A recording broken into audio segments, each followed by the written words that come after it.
Just go and do your job without fear or favor or partisanship. And that's what we need as an attorney general. And I think we can have that argument discussion, and we should. But that should not allow these other candidates to then say, oh, but I don't want to talk about anything else. I saw Lee Zeldin yesterday tying himself in knots to not answer, what do you think of the conduct? Look, everybody, whether you like Donald Trump or you don't like Donald Trump, this conduct is inexcusable, in my opinion, for somebody who wants to be president of the United States. Let's say, for instance, I'm looking at these two leading candidates right now, at Joe Biden and at Donald Trump. Let's say it's 60 years now since the Cuban Missile Crisis. Let's say there was a Cuban Missile Crisis again. And by the way, China's putting surveillance in Cuba as we speak. So this is not a far-fetched example. Do you think Joe Biden could actually handle it? Do you think he's up to it at his age? And secondly, would you trust Donald Trump's judgment after all of this to handle something like that? I think the answer to both those questions is no, and that's why I'm running for president. The special counsel, Jack Smith, has said he wants a speedy trial while protecting the former president's rights. Do you think this will go to trial before the election? Yeah, I do. Yeah. I think it could go to the election. I think it could go to trial this winter because, and I don't want to get too in the weeds as a former prosecutor, but they have something in South Florida called the Rocket Docket. They're a district, Southern District of Florida, that cares about the Speedy Trial Act, which says 70 days from the day of your initial appearance, which is tomorrow. Now, they won't do that because it's too complex a case. But could I see this case going to trial in 6 to 8 months from tomorrow? I could. I want to introduce you to George Pearson. He's a student from Waukee, Iowa. He's chair of his college Republican club. He interned for Senator Joni Ernst, as well as the American Enterprise Institute. He works part-time at Hy-Vee Grocery Store. And he says he's leaning toward Governor DeSantis. George, welcome. Thank you for coming to Governor Christie. My question is, as a former U.S. attorney, do you believe that the Justice Department is being weaponized against Donald Trump, as many politicians, such as Iowa Governor Reynolds, say? And then, as president, would you reform the Justice Department and/or the FBI and CIA? Well, I kind of started to answer that, right? I've jumped your question. Sorry about that. But look, I think, and I said at the time, that the Russia business was complete baloney right off jump. I was involved in that campaign in 2016 with Donald Trump. Let me tell you something. I can guarantee you there was no colluding going on.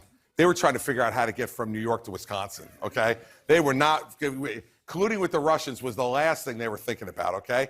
And I spoke out right from the beginning that I thought that Jim Comey, in particular, made the decision that he didn't believe Donald Trump should be president. And that's wrong. I think it was wrong that Hillary wasn't prosecuted. I think it was wrong that Jim Comey wasn't brought to justice for the things that happened at the FBI. So yes, I'm against the weaponization of the Justice Department. I'm the only person in this race, other than Governor Hutchinson, who was also a U.S. attorney, but I ran the 5th largest U.S. attorney's office in the country. I know how important this is. And I was in a blue state where Democrats were looking all the time to this Republican U.S. attorney going, what's he going to do? We did 130 political corruption prosecutions, and never once on any of those prosecutions did anybody say we were playing politics. And we got guilty verdicts or guilty pleas on every single one of them, 130-0. That's the kind of Justice Department I want, that, you know, goes and does justice. When I would swear in a new assistant U.S. attorney, the last thing I would make him do before I gave him the oath was I'd make him read the seal. And they'd say the Latin part. And I said, no, the English part. They'd say Department of Justice. I said, does that say Department of Prosecution? It doesn't. It says Department of Justice. And the job of the Attorney General of the United States in a Christie administration would be to make sure justice is done for every single American. Republican, independent, Democrat, black, white, brown, conservative, liberal, it doesn't matter. Justice needs to be done, and we need to restore faith in our justice system. But none of that, with all due respect to Governor DeSantis, none of that excuses you from talking about the conduct that Donald Trump is engaged in. Because in the end, the person you put behind that desk, it's their character. It's what's in their heart that's going to matter in how they make decisions. And I hope you look at that really carefully before you vote. Governor Christie, let me ask you, Governor DeSantis has said he would fire FBI Director Christopher Wray on the first day if he's elected president. Chris Wray was your attorney, I should point out, in the Bridgegate situation. You actually recommended him to Donald Trump, President Trump, for the FBI. Would you keep him? If he wanted to stay, I would keep him. And I would hold him to the very same standard that I just talked about. And I would give him a boss as Attorney General who he would know he had to report to and that he'd have to answer for everything that's going on in the FBI. I will say this about the job that Chris has done. Every person that was in leadership under Jim Comey's FBI is gone and has been gone for a long time. And the law enforcement community knows the FBI is doing a good job because while everything else in this country in terms of law enforcement is being degraded and they're not being able to recruit people, the FBI has record applications to it now. And so I think there's a lot to be said for what Chris has done in terms of the job he's done. And you know what? I'm sure he's made some mistakes too, because all of us do in public life. And so we're not going to hold him to that standard, but the standard I'm going to hold him to is the one I just told you, which is justice is to be done. And by the way, no matter how well I know him or that I've recommended him, if I thought for a second that he stepped out of line and did something that was unjust, I'd fire him. Just to be very clear, do you believe President Biden has weaponized the Department of Justice against Donald Trump with these indictments? You know, look, I don't think so. This evidence looks pretty damning. I think it's a broader question than that, Anderson. I think Republicans are looking at this and they're saying, okay, Hillary Clinton did get prosecuted, and now we're still waiting for what's going to happen with Hunter Biden. And it's been going on for a long time. Now, I'd remind everybody that's a Republican U.S. attorney in Delaware, Donald Trump's appointee, who's handling the Hunter Biden case. So that's an important fact to know that, Donald Trump never talks about. But in the end, I think this is a bigger, broader problem because I think there were problems inside the Trump administration too. I don't think that Jeff Sessions should have ever recused himself from the Russia investigation. I wouldn't have appointed Bob Mueller to be special counsel. If I were Attorney General, I would have handled the investigation. And I think all of those steps makes Republicans in particular, and what Democrats complained a little bit during the Trump years too, but Republicans in particular feel like there's two sets of standards. What we need to do is reassure people by putting someone who has done this in charge. And I've done it. And they're going to know by looking at my record as U.S. Attorney in New Jersey that it's going to be done fair and upright. And it doesn't matter which party it is. You commit a crime when you're in public office, you deserve to go to jail. I want you to meet Sarah Owens. She's a hairstylist from Florence, South Carolina. She's a mom of two who went viral for a post about the baby formula shortage last year. She's a Republican, says she plans to support President Trump in 2024. Sarah, welcome. Hey, Sarah. My question is, where do you stand on issues such as Americans struggling to make ends meet? Meanwhile, our current administration is sending billions of dollars to Ukraine. Well, I'll deal with both those. First, the reason we're struggling to make ends meet is because government spending under Joe Biden has gone completely out of control. And that out of control spending, after the economy was already recovering near the end of President Trump's time, he still followed a crazy liberal agenda to spend trillions more and caused inflation that has been worse than it's been since the Jimmy Carter era. And so the first thing we have to do, and one of the first things I would do as president, is to say we are imposing fiscal discipline again in this country. And that's why if I'm at the top of the ticket, we won't be losing like we lost in 2018 and 2020 and in 2022. We'll have a Republican House and a Republican Senate. And I will say to Kevin McCarthy, and if it's Mitch McConnell or whoever the leader of the Senate would be at that time, job one is to get spending under control because the more we spend, the less you can spend.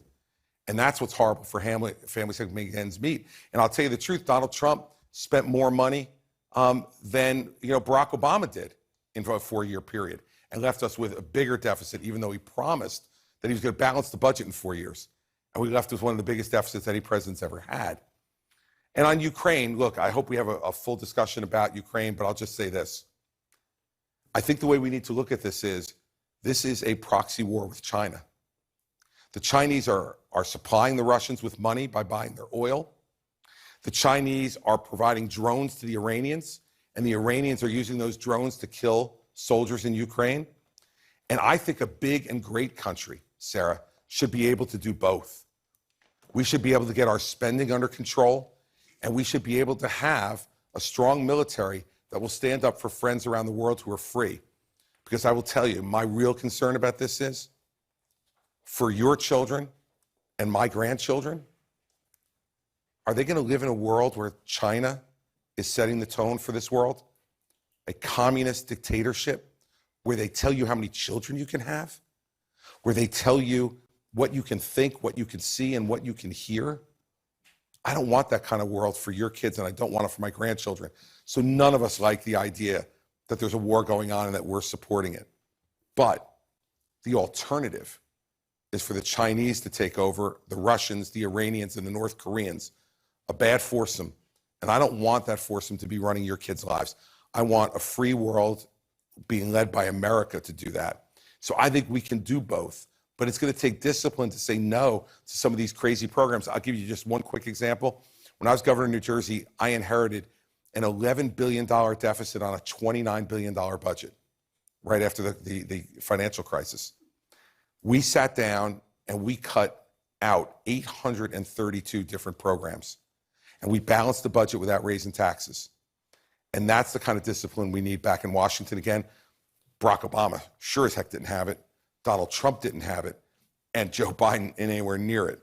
And we need to start putting money in your pocket so you can spend it on your children, their education, their upbringing, their food that you put on the table.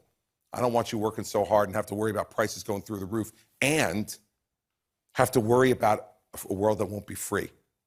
I want to try to give you both. I want to follow up on Sir's question. $37 billion is the amount of military aid from the U.S. so far since the beginning of this war. You have said that you'd support Ukraine until they're ready to resolve the conflict. President Zelensky has said he wants Crimea, all the territory back from Russia. You'd support him till that? Oh, I didn't say that. I said until it's resolved. You know, Anderson, if I were President Zelensky, I'd want everything too. But there's going to come a point, I hope, if Ukraine is aggressive enough and we're giving them the arms and support that they need, that both Ukraine and Russia are going to understand that it's time to end the killing and that there may have to be some kind of compromise. And that's what we should be in the middle of trying to foster once we get in a position where Ukraine can protect the land that's been taken by Russia in this latest incursion. I want to introduce you to Jeff Bruns from Norwalk, Iowa. He works in IT. He's an Army veteran. He's a Republican supporting former South Carolina Governor Nikki Haley. Jeff, welcome. Hey, Governor. Hey. You started off by saying you have a unique set of skills that would make you a great candidate. So what's one specific skill or experience you have that sets you apart from the other candidates? I governed in a blue state, one of the bluest states in this country, as a two-term Republican governor, and got reelected in that blue state with 61% of the vote. What's that tell you? I made things happen. I know how to make things happen. I think one of the biggest frustrations Americans have now is that Washington gets nothing done. Nothing. And, you know, you need a strong leader who can go in there and knows how to do this. And with all due respect to these governors from red states who have Republican legislatures, man, I'm telling you, I would have given my right arm to have a Republican legislature for a week. They would have never slept. We would have done so much in that week. But what I learned was that sometimes getting 60% of what you want isn't bad. Ronald Reagan used to say, the guy who disagrees with you 20% of the time is not your 20% enemy, he's your 80% friend. I governed a state. I got pension reform against the public teachers union. I got a 2% cap on property taxes after property taxes have been going up to 7% a year for 10 years through a Democratic legislature. Imagine getting Democrats to restrain. I got the Democrats to eliminate the estate tax in New Jersey. They voted for it. That's the kind of skill I think that is most unique that I have of all the other candidates. And when we go down to Washington, you know it's not going to be a garden party, okay? You're going to want somebody tough, who's a fighter, but who fights to get to an end, to accomplish something for you. We can all fight to get headlines. I'm pretty good at that. I get some pretty good headlines. But here's the thing. In the end, that does nothing for you. What I want to do for you is to go down there and bring the skills that I had for 8 years in New Jersey, to look across from people who I don't agree with, and many of them I didn't even like, right? But I know that it was my job to work with them and to get things down the field for you and put touchdowns in the end zone. I think we have too much pandering in politics now, too much everybody just having showtime, right, to make you feel good. Oh, listen to what he said. That sounds really good. It doesn't get done. but it sounds really good on the news, right? I'm the guy who's going to be able to go down there and get those things done for you. That's the biggest difference. Governor, I want to introduce you to Anthony Pericolo. He's a Republican, recently graduated from Harvard Law School, and is from Westfield, New Jersey. Anthony, welcome. All right. Good evening, Governor Christie. Good evening. As a Republican governor of New Jersey, you had a compromise with a blue legislature to get stuff done. But Republicans aren't looking for someone who could compromise on many of the issues this presidential cycle. How can you guarantee to Republican voters that you won't be a president who will compromise on Republican values? Well, I mean, you're from Westfield, right? I don't think cutting $150 billion from the public pension debt is compromising a Republican principle. I don't think capping property taxes at 2% a year, and if you're in New Jersey, you know what property taxes are like and what they're now like under my successor again. I don't think that's compromising Republican values. Understand that when I say you got to be willing to compromise, it means you're not going to get 100% of what you want all the time. But if you get 80% of a Republican principle rather than 0% of anything, that's a win. And I think we've got to redefine how this works. I know people don't want you to compromise, and I'm not saying that I'll just go, you've seen me operate. I don't go and lay down, okay? I fight, but the skill in this business is to fight and fight and fight, and then know when the moment is to take your win and go and move on to the next topic. There are so many problems we have to deal with in this country. Who would you rather have to deal with the problem of rampant crime in our cities all over this country? I've done this. In the city of Camden, New Jersey, and you know this, 10 years ago, it was the most dangerous city in America. You know what I did? I don't think this is compromising Republican principles. I fired the entire Camden City Police Department. The union sued me. I won. And we created a new police department that emphasized three things: accountability, community policing, and violence de-escalation. Took them out of cars, put them on bicycles and on foot so that they would know and get to know the people in the city, and the people would get to know them. You know what the result is? The stats just came out this week. The 10-year anniversary of the firing of that department, murder rates in Camden are down 75% from 10 years ago. We need to bring common sense solutions to these problems with someone who's done it. I've been there, I've done it. I've done it in the toughest state, maybe New York and California and Illinois, maybe a little bit tougher than New Jersey on being a Republican, but we are at least a suitable fourth, and we may be higher. I've done it in the toughest place it can be done. So I'm ready to go to Washington now and make it work for Republican values in the right way. You've talked about Republican values. For you, what are your core Republican values? What does that mean to you? Fiscal restraint, first and foremost. I don't want to spend a nickel more than I have to make this country strong economically and strong militarily, and have a strong social safety net for those people who are in need.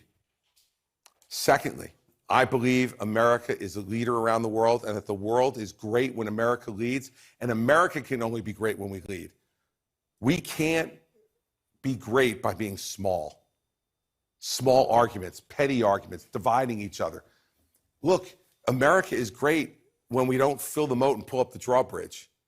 Every time we've had that choice in our nation's history, we've had a president who's gone big. Whether it was our founders to go big, to go independent, or Abraham Lincoln to fight to keep the Union together, or FDR to say, no, we're not going to let Hitler run the world, or John Kennedy when he wanted to go to the moon. Every time that's led to a bigger and greater America. So a core thing is to lead the world. Third thing is, I want great education for every child in this country.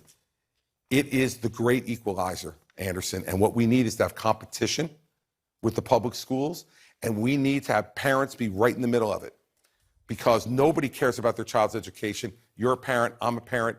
Nobody cares more about our child's education than us. And I'm fortunate to have 4 great kids who have all been afforded a great education. It shouldn't be just folks like me whose children get a great education.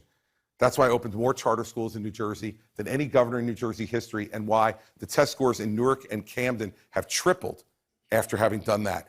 And those kids have been denied a great education in our urban centers.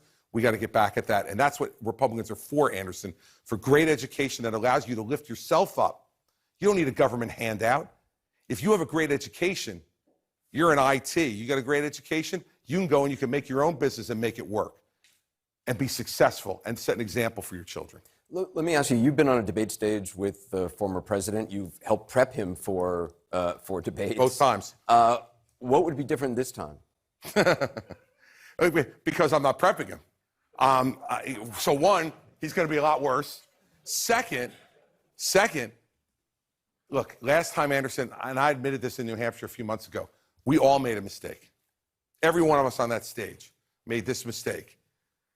We got convinced that we should all fight amongst ourselves, myself, Marco Rubio, Jeb Bush, John Kasich, kind of the establishment lane of the party.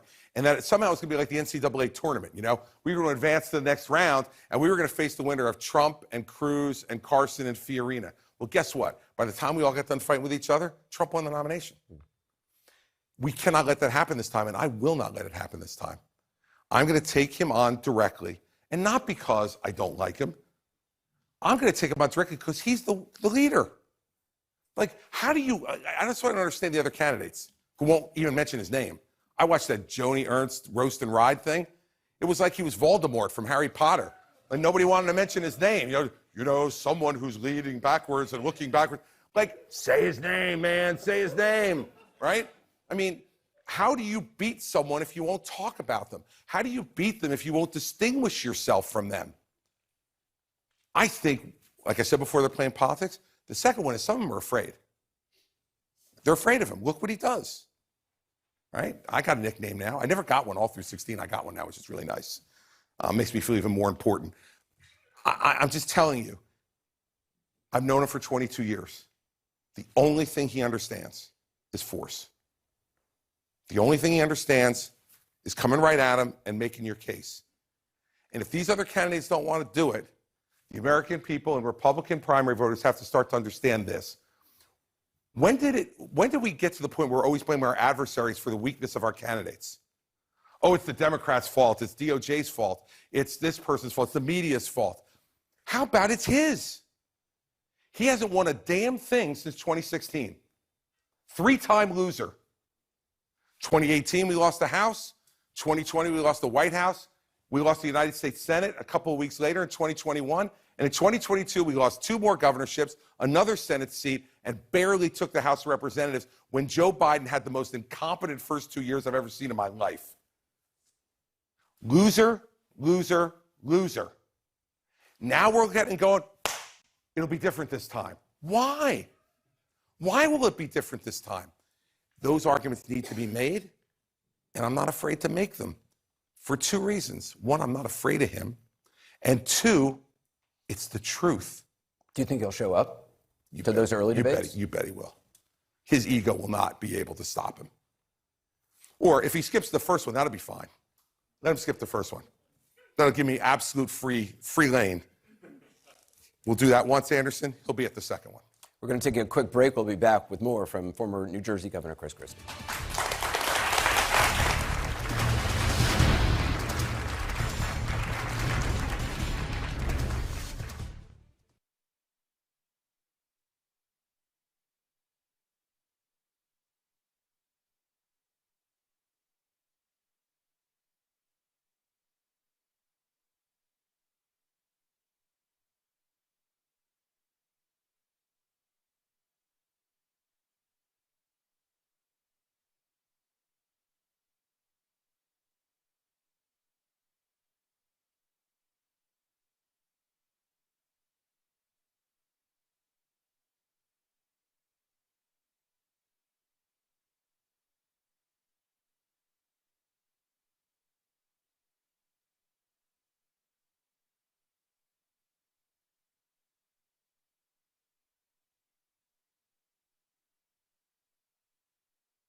I'm Jessica Dean on Capitol Hill, and this is CNN.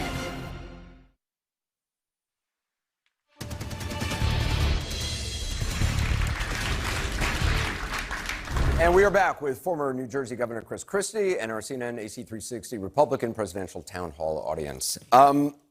You said that former President Trump undercut democracy, forfeited the trust to hold the office of the presidency. You said of President Biden, he didn't keep his promise to unify the nation and that he's, quote, too damn old.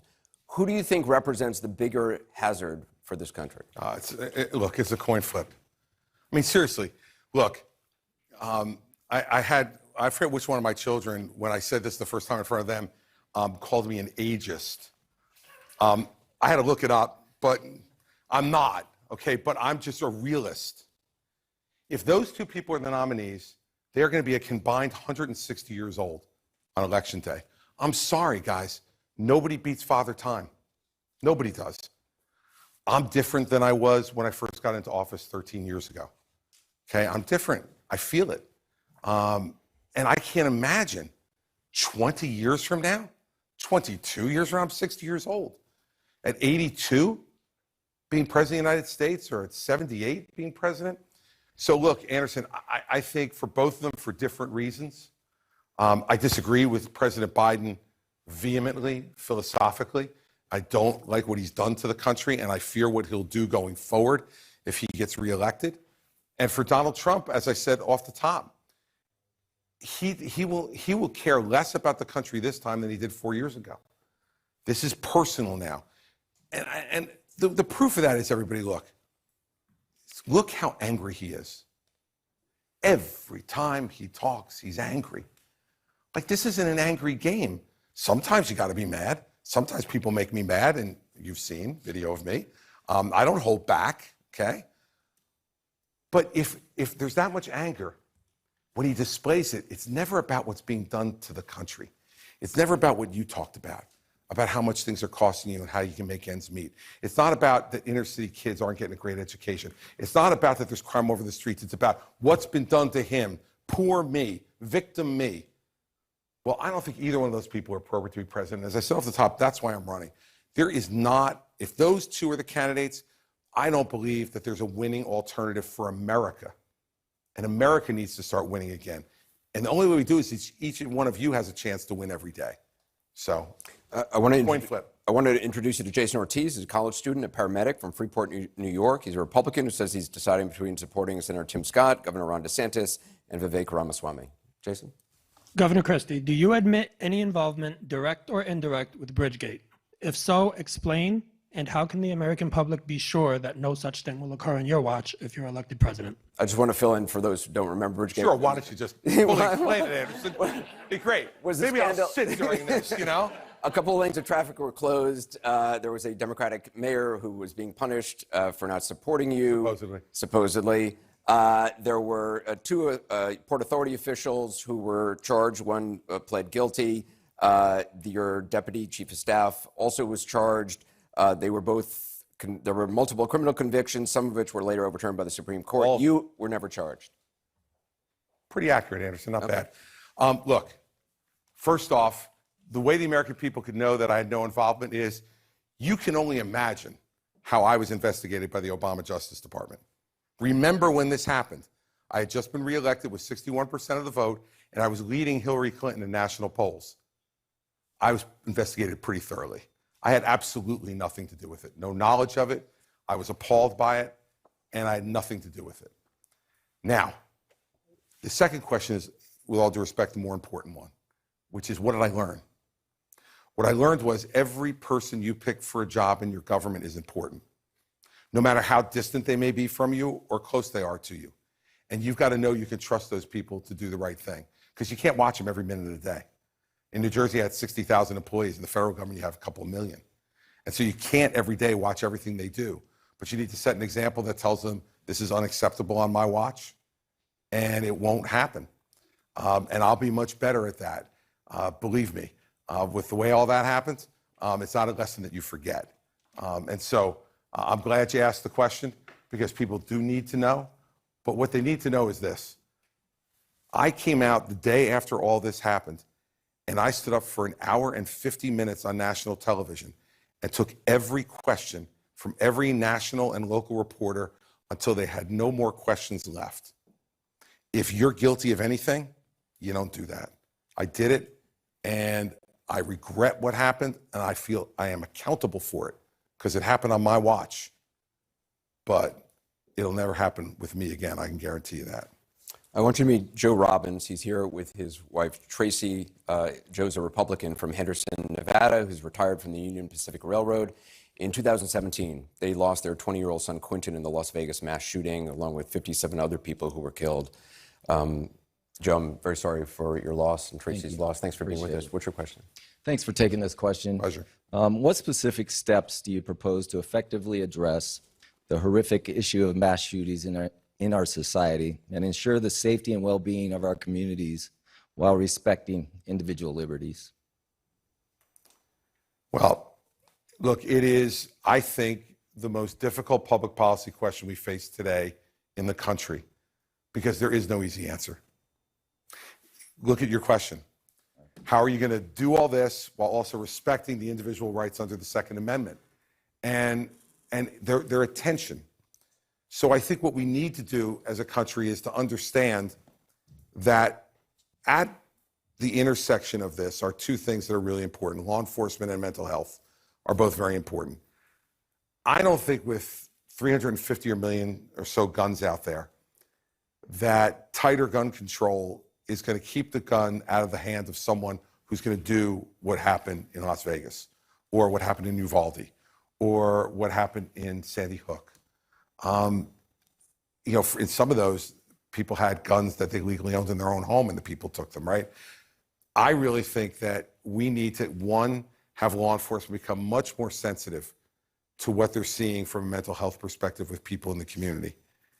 Because in the end, those people almost always send off signs and signals. Now, I wish I had a better answer than that. I really do. And I've really searched my soul and searched the law as a lawyer to say what could be done that would make it better. But criminals don't follow the law. That's why they're criminals. And so it's a very, very difficult issue to try to deal with. But I feel, I have to be honest with you, look, standing in front of you, I feel wholly inadequate in giving that answer. Because 3 of my children are sitting there and I have a 4th one out in Chicago in what is a very dangerous place with my oldest daughter right now. And I don't know how I'd put one foot in front of the other if I lost one of them. And so all I could say to you is that I will do my very best to try to come up with some compromise that can bring all sides together on this, that can make it better. And I think the only way you do that is by listening to everybody who's involved and concerned about it and try to find those common threads. And then as a leader, pull those common threads together to come to a solution. I was talking to my wife about this tonight because I knew I'd get a question like this. And I said to her, I'm mad because I don't have a great answer. I wish I did. All I can say to you is that as a father, I can't imagine what you've gone through and continue to go through every day. And I hope that you'll try to lend your voice, as I'm sure you already have, to being one of the people who helps to bring a solution to it. It's not an easy question or problem for our country. And I appreciate you being here tonight to ask me. And I'm glad it came from someone like you. Thank you. Thank you, sir. You've talked a lot about mental health issues for a long time. There's obviously a lot of countries that have people with mental health challenges. There's not a lot of countries that have the kind of gun violence that we have here. Is there anything new related to guns as president that you would want to see done? You know, Anderson, I don't think on a federal level there's a lot more left to do. I do think that the states handle these things in different ways, and my state certainly handles it much different than, let's say, Oklahoma handles it. I think each state's governor has to be challenged to do that. If I thought there was a federal solution, I would consider it, and there may be something that comes when I'm president that I'd be willing to consider. But I also know that if we start to degrade our respect for the Constitution, that, you know, just because it's the Second Amendment, you know, it's adjacent to the First, and I don't want to see that degraded, and I don't want to see the Fourth or the Fifth degraded either, or the Sixth, in any material way. And that's why I'm inexorably opposed to what Governor Newsom is talking about in the 28th Amendment. We got the Second Amendment. Let's work with each other to try to make it better. I think his idea is a bad one. Let me just ask, because you have changed you've evolved on this. You've changed your position back. You said you actually, I think it was getting into the race for a state senate. You said you got into it because the Republicans were trying to pass to get rid of the assault weapons ban. You now say you don't believe that there should be an assault weapons ban. Yeah, I was 29 years old then. I've learned a lot since then. At 29 years old, I thought there were easy answers to everything, Anderson. I really did. And I thought that would be an easy answer, an easy fix, and it turns out it's not. And so, yeah, I'm a lot better than I was at 29. You said back then, in today's society, no one needs a semi-automatic assault weapon. Do you think people need them now? It's not about need or not. See, I love that you used that quote. I know which one you're going to use, but I'm glad you used that one. That's the naivete of a 29-year-old. It's not about need. It's a right. They have a right under the Second Amendment, and they're exercising their right. I don't own one, but that's been my choice. And so I am smarter and better than I was 31 years ago, for the most part. And I think that's what you see in that difference there. Because it changed pretty quickly. My position started to change in that when I got better educated on issues than I was at 29. Maybe I shouldn't have run for that job then. I maybe wasn't quite ready. I lost anyway, so it was okay. I want you to meet James Class. He's a college student from Midland Park, New Jersey. He's currently the vice president of his college Republican club. He said he's currently supporting Vivek Ramaswamy. James, welcome. Hi, What college, by the way? Ramapo College. Ramapo, sure. You've made it clear you do not believe that the 2020 election was rigged against former President Trump. What is your message to the people in the Republican Party that still believe the election was stolen? Look, my message to them is just show me the evidence. It's the same thing that I said to Donald Trump in the aftermath of the 2020 election, was show me the evidence. If I see the evidence, I'm happy to support fighting all the way to the U.S. Supreme Court and beyond. But there's no evidence. And so I'm sorry, all these conspiracy theories, like, he still talks about, oh, they're bringing boxes of ballots into, Fulton County, Georgia. No matter how many times we explain to him, well, that's the way they do it. The ballots get collected at the local places in Fulton County, and then the boxes get brought to the central place to be counted. So, of course, all night boxes of ballots are being brought in. But people see little clips on the internet of video, whatever, and he's saying it. See, to me, this is the most destructive thing he's done. People want to believe the President of the United States, right? And even when it's a president that I don't agree with, it's Jason, right? James, sorry, James. James, even when it's a president we don't agree with, if it's something really important, we want to believe them. Because we also want to believe that they know stuff that we don't know. And so if they're telling us something, that's when it was over for me with Donald. When he stood behind the seal of the president in the East Room of the White House at 2:30 in the morning on election morning and said the election was stolen. Now, let me tell you something, everybody. If it had been, which it wasn't, he'd have no damn idea at that point. All the votes hadn't even counted yet. Governor Christie, let me actually just play that moment, because you've talked about this moment as being the critical moment for you, and I just want to play it to remind our viewers. This is a fraud on the American public. This is an embarrassment to our country. We were getting ready to win this election. Frankly, we did win this election. It's a very sad moment. To me, this is a very sad moment, and we will win this. And as far as I'm concerned, we already have won. So that was the East Room of the White House. Yeah. What about that moment changed it for you? All right, look. How many people out here are parents? Can you raise your hand? All right. Look, that's like when your kid comes home from school with a bad grade. And you're like, well, how did this happen? The teacher's unfair. The test was rigged. It was none of the stuff that she told us to study. And the guy next to me was talking the entire time and distracting me, and that's why I did bad on the test. That is a child. It's a child. That's a child's reaction, everybody. Every parent out there recognizes it, knows it. We were about to win. What? You were winning for a time in certain states. Why? Because some states counted the machine votes first, and those generally tended to be for Republicans.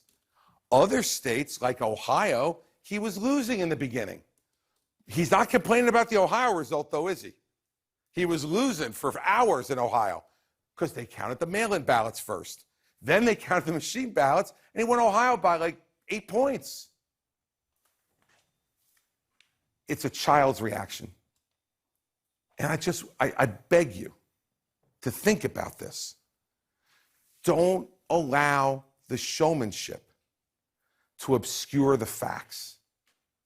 The facts are he lost to Joe Biden. And he lost to Joe Biden, in my opinion, because he lost independent voters. And he lost independent voters because they took a chance on him in 2016 because they didn't like Hillary Clinton. I'm all for that. But guess what? They wanted to see performance. I'll tell you one quick story, Anderson. Mary Pat and I sat with him on Valentine's Day 2017 and had lunch with him in the dining room off the Oval Office. And he said to me, "What's your political advice for me?" And I said, "Mr. President, you didn't win the election. She lost it.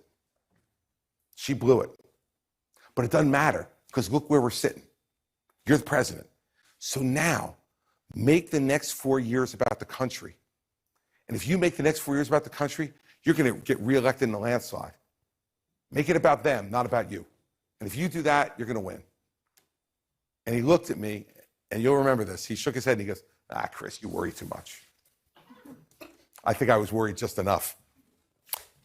I want you to meet Kristen Gourier. She's a student at Harvard Law School working in New York City. She's a Republican and says she's currently supporting Governor DeSantis. Kristen, welcome. Hi, Governor Christie. Hey there. My question is, President Trump significantly increased tariffs on Chinese goods. President Biden has mostly kept these tariffs in place. Would you reduce, maintain, or increase tariffs on China if you were elected president? I would make it part of an overall negotiation to reset our relationship with China. We need to make the Chinese understand that, like, the party's over. For the last 50 years, we have been investing in China to try to bring them into the community of nations and to try to make them better because we thought it would make us better too. And in some ways it has. We have great trade with China over a long period of time. And by great, I mean a large volume of it. But the Chinese have taken advantage of our good nature, stealing our intellectual property, spying on us, causing trouble around the world, unfair trade deals. And it's time for that to stop now. They're no longer a fledgling economy. They're the second largest economy in the world and inching up on us. And so what I would do on tariffs would be to say, look, they don't like those tariffs, and those tariffs also increase prices for some of us, right? But we're not going to get rid of that stuff until they decide to be fair on those other things. You come up with a great idea, intellectual property, you should be able to own that. And if they want to use it, they pay you for it, not steal it from you. TikTok is here in this country. We let them in. Facebook and Twitter are not in China. They want Facebook, they're going to let Facebook, Twitter, and our social media into China. I'll let TikTok stay. They don't, TikTok goes. The Christie administration. They need to understand that we will be fair, but we won't be chumps. And so I don't want to give that away on the CNN town hall in June of 2023. I want to use it as a card that we can negotiate with going forward smartly so that we right this relationship. Because if we don't right this relationship, it will be the relationship that defines the world for the next 50 years. And I'd rather have that be a prosperous, fair, competitive relationship rather than a relationship that involves warfare. We're going to have more with Republican presidential candidate, former New Jersey Governor Chris Christie, when we come back.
Inside Politics with Dana.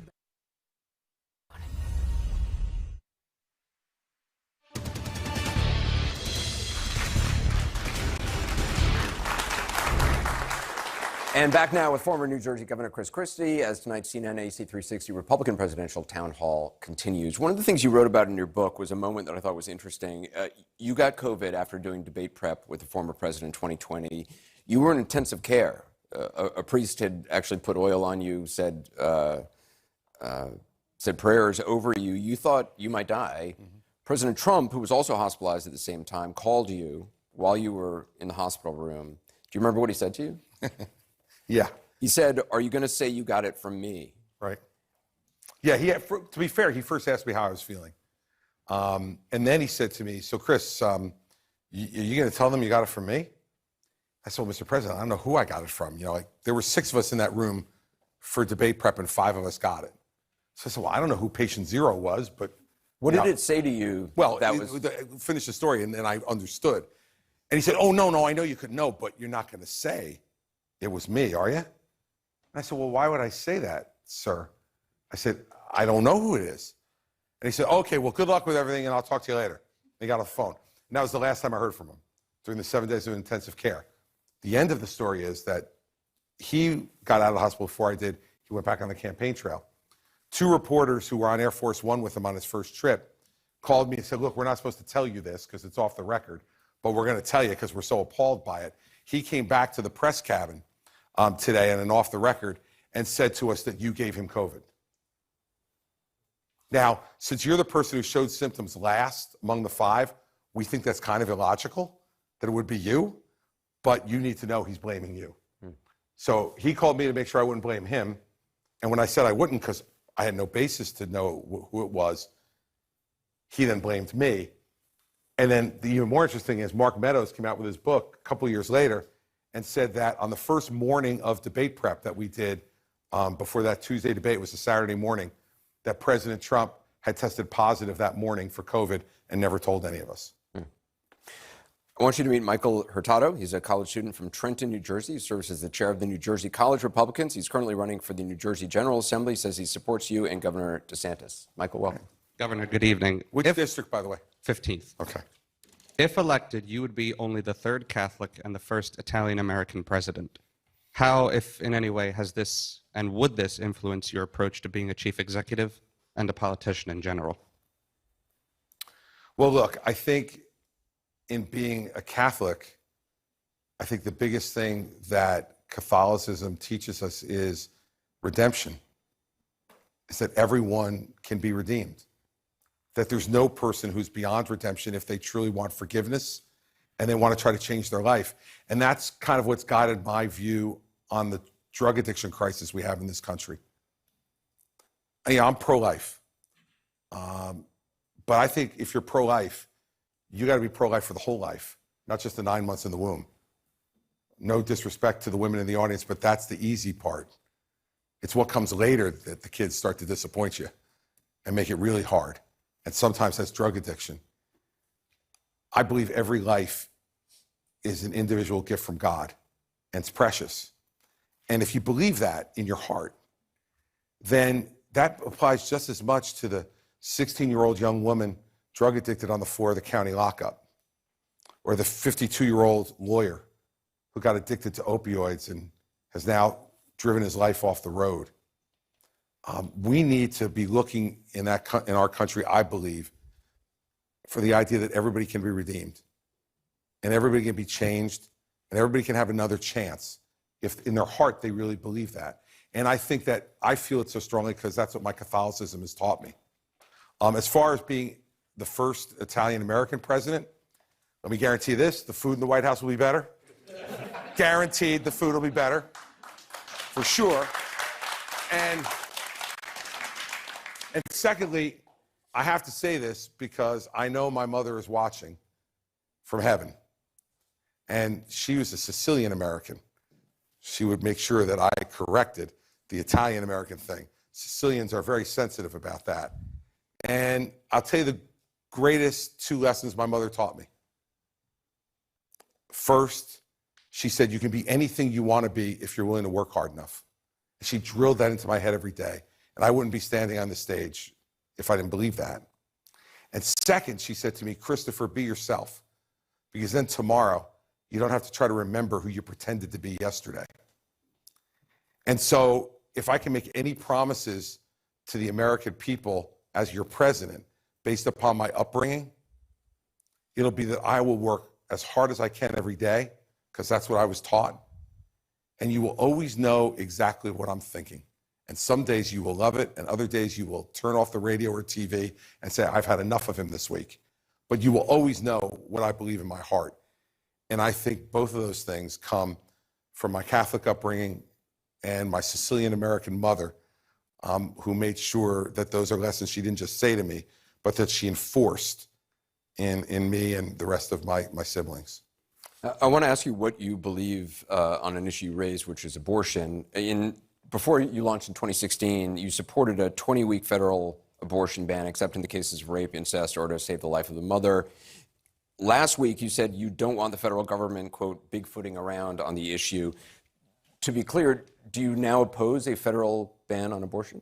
No, what I stand for, Anderson, is what conservatives have been arguing for 50 years, which is that Roe was wrong, there's no federal constitutional right to an abortion, and that the states should decide. And I absolutely believe that each state should make their decision on this.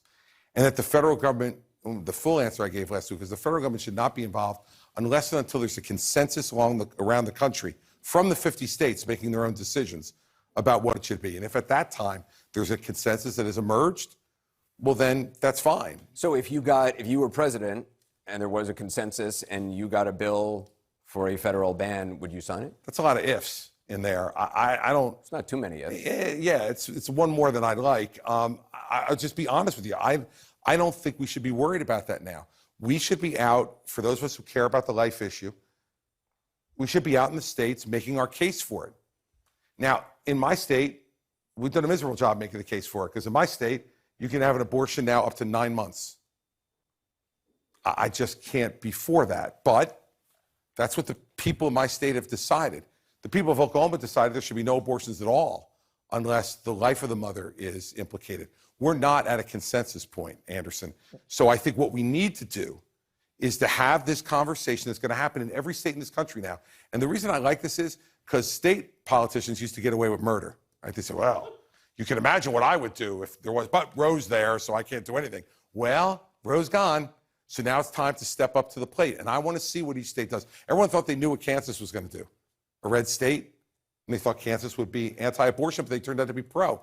I want to see that consensus, and then as president, I want to build off that consensus. But you said just before you want to show people what's in your heart. Just in your heart, what do you believe the time period should be for a ban on abortion? I don't have anything in my heart about time period. What I have in my heart is that every life is precious and should be protected.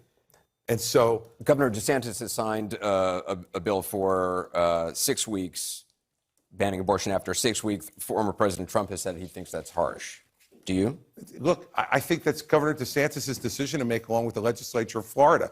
And I think the people will judge him on whether that's too harsh or not. You don't want to say whether you think that's too harsh? No, because in the end, what I want is to encourage a debate, a discussion, and decisions in every state. We'll get to feel what America really feels by doing that. And by the way, the question kind of presumes that all wisdom presides in the federal government. And I don't believe that. I believe that the framers kept a lot of stuff out of the Constitution because they didn't want the federal government messed in everything. And as a governor, I really feel that. Seems like every time the federal government got involved, unless it was disaster relief, they screwed things up in my state. So I don't want them there, right? So I do believe that a lot of wisdom resides in each individual state. We have 50 different ones. We have a federalist system. I think we should go with that. And by the way, it's consistent with what everyone on the conservative side, our side, has been arguing for 50 years. Leave it to the states. Let's leave it to the states, and if a consensus emerges, we'll know it, and if the federal government feels they need to step in then, I'd certainly consider that, but not until a consensus is built across the country through, Anderson, the state-by-state process of each state deciding what the law should be in their state. You talked about opioid addiction, the opioid crisis. I want you to meet Elizabeth Haggett from Seabrook, New Hampshire. She's a Republican. She's supporting Governor DeSantis. She says her son has been struggling with drugs since he was 16, most recently fentanyl. She struggled to find social services for him. He's now 21 and in jail. Welcome. Thank you. So, as stated, my son is an incarcerated drug addict. What do you intend to do about the war on drugs, which has obviously failed so miserably? End it. How do you intend to do that? I want to focus on treatment. Look, your son, and I don't want to pretend to know him, but I know a lot of people who have gone through this, and I've had some dear friends who have lost their life to this. He has a disease. The same way heart disease, diabetes, cancer, it is a disease. And he can be treated. It's not easy, but neither is treatment for cancer or heart disease in many cases. We need to make treatment broadly available to everyone who is addicted. Because with medicated assisted treatment, with talk therapy, with those things combined, we can save not every life, but many of those lives. And look, I still want to make sure we try to interdict as much fentanyl coming across our border as we can. I would use the National Guard to try to do that, to enhance that. That part of the war on drugs to lower supply should continue. But the idea that incarcerating someone is going to make them not become an addict is ridiculous, and it's been proven to be wrong. Because you know what happens. They get drugs in jail. And so let's be real about this, and let's stop stigmatizing this. You know, I'd like anybody to raise their hand in here who hasn't made a bad judgment in your life. Your son's bad judgment was to start drugs in the first place. But does that mean that we have to penalize him for the rest of his life because he made that bad judgment? Or do we want to try to give him a hand up to say, here is a way we can help you and you can help yourself? We had 110,000 Americans die last year of opioid overdose. It is the leading cause of death in 18 to 34-year-old men. It's unacceptable. And you know, my mother was an addict. She was addicted to nicotine. She started smoking when she was 16. And she died at 71 of lung cancer. And when she got diagnosed, no one came to me and said, well, she's known since 1964 it could cause cancer. She got what she deserved. And I never tried to hide my mother's illness from anybody. I wasn't ashamed. But what if my mother was a heroin addict rather than a nicotine addict? Think I would have told everybody? Think people would have rushed to her aid? We have to change that dynamic. And a president can change that dynamic by talking about it, by saying it's a disease and that your son needs the treatment that can help him to have the redemption I talked about in the answer to your question. We don't need to dispose of his life. Lives are not disposable, especially when we have tools at our disposal to do it. Yes, I want to be tough on crime, and the dealers who are making money off this, you bet they should be penalized. But your son sitting in jail tonight, if his crime is that he was addicted and had enough to just feed his own addiction, in my view, he should be in treatment right now, learning how to cope with his addiction and to come home to you. That's what I'd want as president, and that's what I'll fight for. I want to introduce you to Norm Olson. He's a Republican business consultant from Portsmouth, New Hampshire. He's active in local politics. He says he voted for the Libertarian, Joe Jorgensen, in 2020. He's undecided now. Norm, welcome. Thank you. Governor Christie, thank you for being with us this evening. Thank you. My question is, as president, what is the first thing that you would do to address the terrible, terrible crisis we have on our southern border? Send the National Guard to the southern border. No matter how hard our Customs and Border Patrol agents and our Immigration and Customs Enforcement agents are working, they need backup. They're dealing with people who are armed and dangerous, many of them, bringing drugs into the country. Some of them aren't. But we need to secure that border. And this is where President Trump has failed us so badly. I mean, I stood on that stage 8 years ago and say, I'm going to build a big, beautiful wall across the entire border, and Mexico's going to pay for it. Well, 4 years later, we got a quarter of a wall and not one peso towards that. Your money paid for that quarter of a wall, okay? He had Congress in Republican hands for 2 years, not one piece of legislation to change our immigration laws. It is a abject failure, and now he blames Joe Biden for it. Well, what the heck did you do to make it better? He took temporary steps that the minute he left office, someone else could change. You know what that is? A bad executive. Make permanent changes in the law. Get Congress to pass it. So it's going to be hard for the next guy to change it. And we will put National Guard there to try to secure it. And then the Republican Congress that will get elected with me, we will work together to change the immigration laws in our first 2 years. Because we need to change this entire system. And we will secure the southern border like Donald Trump didn't. And now he'll come, believe me. When you get to, I listened to him this weekend. He was talking like as if the wall was built. I took care of the wall. I'm like, did you really? There's a quarter of it built. And I see all these people streaming over the border. Are they in the one spot where the wall isn't? Are you opposed to the idea of a wall? Look, at this point, I think we've started to build it. Let's finish it. I mean, I probably wouldn't have done that at the start, and I said that at the time. But now we spent this money on building some of it. You might as well finish it now. And we've put away with the fiction that Mexico is going to pay for it, right? So that would be one of the priorities we talk about, Anderson. But it's only going to be part of it. You have to change the immigration laws in this country to make them fairer, clearer, and have some teeth to them. Applying for asylum here takes years before you even see a judge for a hearing. That's just one of the problems.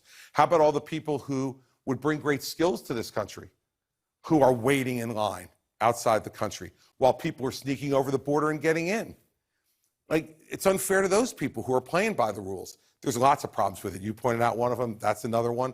And we need to go. And you need a president who's going to sit down with both parties and say, enough. Enough posturing. Let's come to a solution.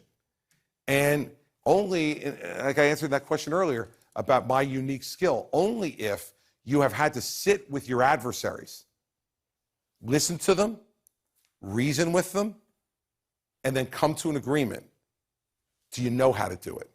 And I don't see anybody in this race, other than me, who has ever had the experience of doing that at the executive governmental level. We're going to have more with Republican presidential candidate, former New Jersey Governor Christie, when we come back.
I'm Pete Mundine at Reagan National Airport. This is CNN.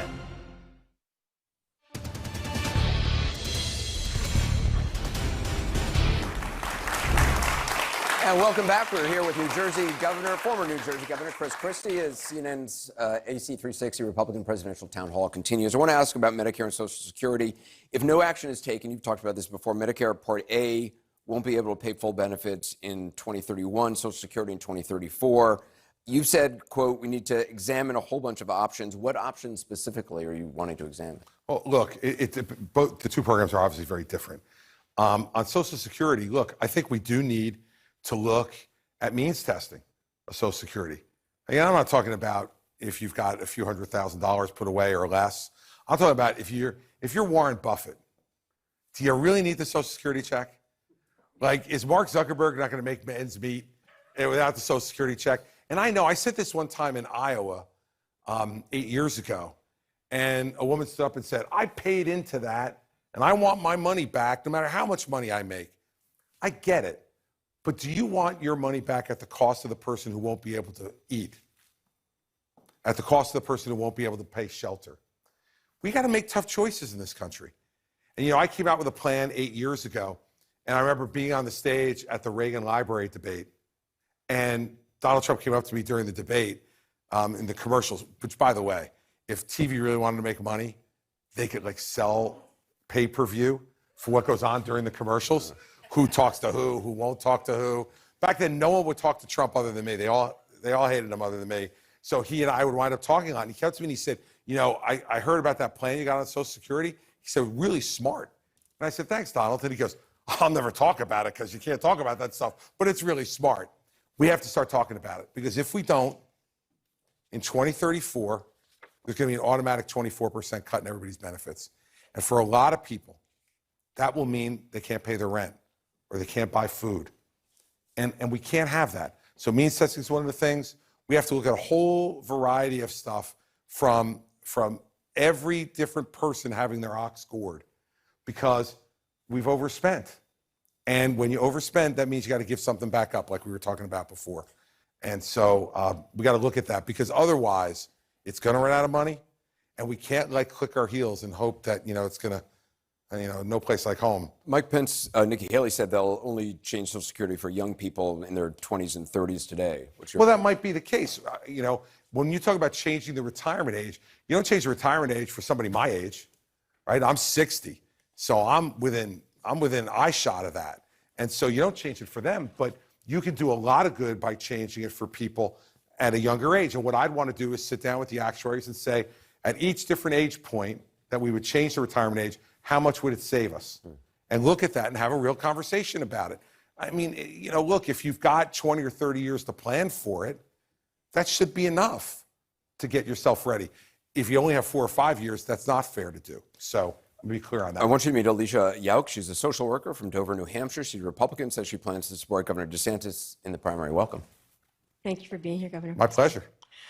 I'm a proud parent of a recent 2023 college graduate. 2 years ago, my son's professors talked about how fortunate his class would be to be graduating into such a strong economy and job market. Fast forward to today, and my son's job search is still ongoing. He does have some prospects, though. And my husband and I wonder, once he does get a job, how can he possibly afford to live on his own with the economy and inflation as it is? What are your thoughts on the factors that have contributed to today's poor economy, and what is your plan to address it? Well, I have a 2023 graduate, too, who's here tonight, so I can relate to this very directly and personally. First, as I said before, the out-of-control government spending has created this inflation. I mean, even Lawrence Summers, who I don't agree with much on, former Democratic Treasury Secretary, warned Joe Biden, don't do this spending, it's going to cause the inflation. So first, we need to bring spending down, and we've talked about that before. Second, the reinstitution of all these regulations, it's just a job killer. Every dollar they spend complying with regulations is a dollar they're not going to spend to create a job. We got to do that. Third, I really want to spend more in this country on vocational education. You know, for you and I and our college-age graduates, that cake is already baked. And hopefully, the combination of bringing inflation back under control, which will bring interest rates down, which will allow businesses to then reinvest in expanding and growing, will create the jobs for them. But we also have to look at folks a few years earlier, maybe who college isn't the right thing for them. We have a lot of jobs out there. We have 1.7 empty jobs, right, for every one person who's unemployed. But we don't have the skills. Those people are not skilled in the jobs that we need. So I really believe there's got to be more of an emphasis on vocational education in this country. You know, the aspiration of college is wonderful. Like, I'm really glad that people in this country now feel like there's almost no barriers to them being able to get a 4-year college education, but only if that's what they want, and only if that's what's best for them. And we have to show people that we value vocational training. We value the building trades. We value people who don't need a 4-year college education to do what their passion is in their life or what they believe can make them the best living. So I think we need to have much more of a focus on that, and the federal government should be encouraging that. And so those are the 3 immediate ways that I would go about doing that. And the answer on China before and how we deal with those issues would be helpful with that as well. I want you to meet Elizabeth Rue. She's an accountant from New York City. She's a Republican. Welcome. Oh, Governor, I lost my voice, so I apologize. The 2020 election season was one of the most divisive and contentious periods of my 30 years. Neighbor turned against neighbor, family member against family member. Friendships ended over differences in political belief. I think I speak for many Americans when I express the hope that the 2024 cycle is not a repeat of 2020. You committed to going big when launching this campaign last week in an effort to unify the country. What will you do to avoid reopening these old wounds? Do you believe your rhetoric thus far has aligned with your unifying message? Yeah, I do think it's aligned with it because I want our country to go big again. I'm tired of us dividing into smaller and smaller groups because that's just the people we agree with. I'm tired of not going to a dinner party or walking out of one because someone supports somebody that I don't support. And here's the problem, and here's what some people would say, well, what the heck's the president got to do with that? Well, if the president's at the top, not only encouraging that behavior, but mimicking it, how's it going to change? Look, I think the single biggest thing I can contribute to unifying this country is to get rid of Joe Biden and get rid of Donald Trump. They are past their sell-by dates. Okay, it's done. It's time. And they bring an old approach to this that is not constructive in uniting our country. Look, Joe Biden looked all of us in the eye in 2020 and said, elect me and I'll bring us together. And then he ran far left and abandoned most of the country philosophically. And so how can he be a uniter in a second term? In a second term, all he'll do is keep doing what he's doing, which is dividing the country even more than we were divided in 2020. So the way I would go about it is very direct and very simple, that there is no bad opinion. You want to express your opinion in this country? Express it. I want to hear it. And then everybody gets around a table and resolves our issues, one at a time. The same way we used to do it at dinner parties before the last 8 or 10 years. It wasn't like there weren't political differences discussed. It's just people didn't start throwing the cutlery, you know? It was a little more civilized. And it wasn't as if our democracy was at stake. See, in the end, if you make everything a crisis, then it will be. And I heard the president today, Joe Biden, earlier today, talking about how, you know, he was concerned about the democracy if Donald Trump got elected again. And then I heard Donald Trump yelling and screaming about how badly he's been treated. These two guys need to stop worrying so much about themselves and start worrying about you. And my approach to being president would be the same way it was when I was governor of New Jersey. I got 51% of the Latino vote as a Republican. Why? Because I went and campaigned in those places and let them get to know me. And I listened to them. And that's what you need a president to do, not just go to the places where we're comfortable, go to the places where we're uncomfortable. And let's admit that there's some places as Republicans where we're less comfortable than we are in other places. And go there. One quick thing, I went to Irvington, New Jersey. For those of you from New Jersey know, I got about 350 votes in Irvington, New Jersey in 2009. John Corsi, I got about 4,000, okay? I told my staff I wanted to do a town hall meeting in Irvington. They said, sir, you realize that those people are not for you in Irvington. I said, I want to go there. And I went to a church, a Baptist church in Irvington. And before I went in, I turned to the pastor. I said, how many people are here? He goes, we have over 500 people here. So he introduced me on the stage and they booed me. And I said, You can boo me all you want because I already won. They said, what do you mean? I said, there are more people in this church that voted for me 2 years ago. This is a victory. You came to listen. Let's get to listening to each other again. We hear each other. We don't listen to each other. I went to Irvington and listened.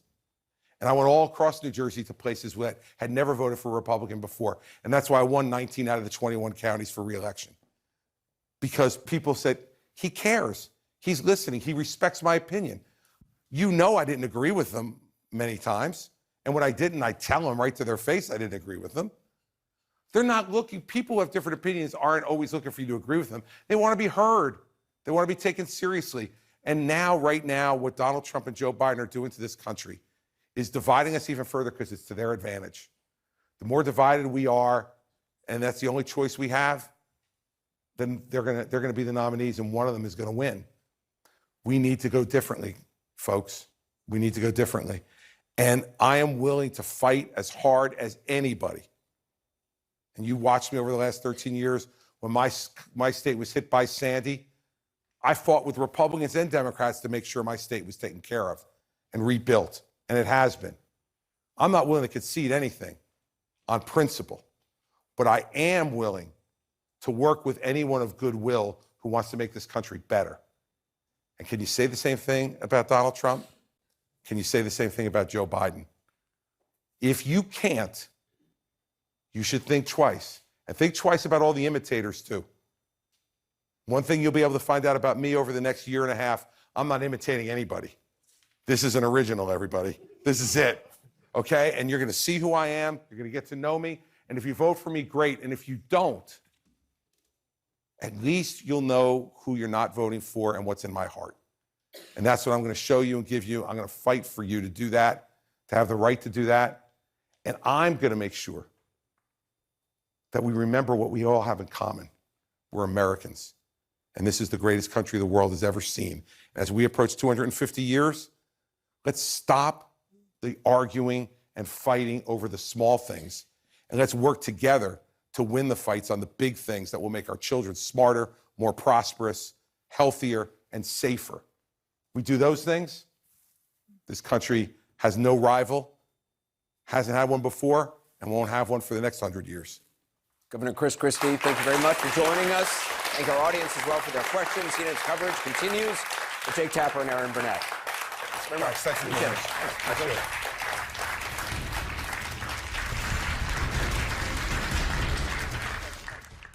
Watching Republican presidential candidate Chris Christie, the former governor of New Jersey, take his 2024 message to voters. In our live CNN town hall, the former governor making headlines on multiple fronts, but particularly with his rather blistering rebuke of Donald Trump on the eve of the former president's arraignment on federal criminal charges. Jake, it was absolutely that. Chris Christie describing the ex-president as angry, vengeful, someone who doesn't give a damn about the American people. He talked about his